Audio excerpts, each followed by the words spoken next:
ছিল, কিন্তু ৩১ দফার মধ্যে আমাদের নেতা জনাব তারেক রহমান ঘোষণা দিয়েছেন আর কোনো বিভক্তি নয়, আমাদের পরিচয় বাংলাদেশী। আমরা আর কোনো দ্বিধাবিভক্ত সমাজ করতে চাই না, আমরা একটি একত্রিত সমাজ করতে চাই, সকলেই শান্তিতে বাস করতে চাই। আমাদের লক্ষ্য একটি লক্ষ্য, বাংলাদেশের উন্নয়ন এবং সকলেই সকলেই মিলে এই উন্নয়নের ধারা অব্যাহত রাখবো, এটাই হলো আমাদের লক্ষ্য।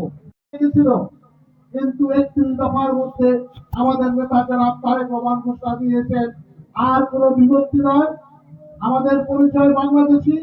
আমরা আর কোনো দ্বিধাবিভক্ত সমাজ করতে চাই না, আমরা একটি একত্রিত সমাজ করতে চাই, সকলেই শান্তিতে বাস করতে চাই। আমাদের লক্ষ্য একটি লক্ষ্য, বাংলাদেশের উন্নয়ন এবং সকলেই সকলেই মিলে এই উন্নয়নের ধারা অব্যাহত রাখবো, এটাই হলো আমাদের লক্ষ্য।